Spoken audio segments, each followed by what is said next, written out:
Shalom, salam sejahtera saudaraku, selamat pagi, salam jumpa dengan kami, warisan anak cucu. Mengenal Yesus yang kita imani. Penginjil Lukas dalam bacaan kali ini mengajak para pengikut Yesus untuk dapat mengenal Yesus dengan lebih baik lagi. Untuk itu Lukas mengawalinya dengan menjelaskan tentang apa yang dilakukan Yesus sebelum ia melakukan kegiatan pelayanannya hari itu. Dikatakan oleh Lukas, Yesus turun dari bukit setelah ia berdoa di sana. Lukas 6 ayat 12. Lukas ingin memperlihatkan kebiasaan Yesus sebelum ia melakukan pekerjaan pelayanannya.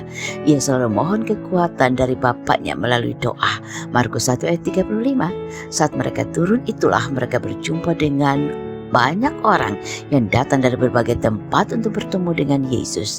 Dan yang firman Tuhan katakan, selain untuk mendengar ajaran Yesus, juga untuk disembuhkan oleh Yesus.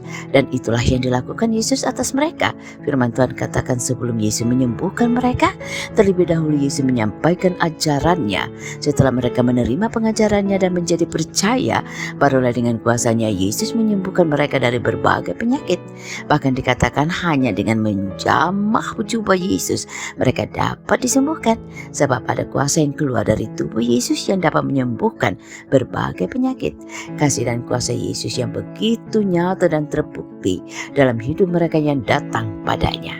Jelas di sini Yesus tidak hanya berteori, tapi dibuktikan dalam tindakan nyata yang dirasakan dinikmati oleh mereka.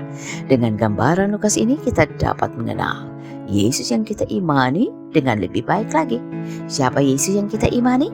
Pertama, Yesus begitu memahami kebutuhan manusia dan ia melengkapi secara utuh baik rohani maupun jasmani. Kedua, Yesus begitu peduli dan memperhatikan manusia dengan segala pergumulannya. Yang ketiga, Yesus tidak membiarkan manusia dikuasai oleh kuasa-kuasa jahat, termasuk kuasa penyakit yang membuat manusia menderita. Keempat, Yesus tidak hanya berteori, tapi Yesus juga membuktikan itu dalam perbuatan nyata yang dapat dirasakan dan dinikmati oleh manusia. Yang kelima, kuasa Yesus lebih besar dari kuasa masalah yang kita hadapi, termasuk kuasa penyakit. Itulah sebabnya ia dapat menyelesaikan permasalahan hidup kita. Itulah Yesus yang kita imani. Kalau demikian marilah kita mengenal Yesus dengan lebih baik lagi, mengenal akan kasih dan kuasanya dalam hidup ini, juga di tengah-tengah berbagai pergumulan dan permasalahan hidup kita. Sikap ini akan membuat kita tidak meragukan kasih dan kuasanya dalam hidup ini, juga di tengah-tengah berbagai pergumulan hidup kita. Sebaliknya akan membuat kita menjadi kokoh teguh dalam iman, sekalipun di tengah-tengah tantangan kehidupan. Tuhan Yesus memberkati. Kita berdoa.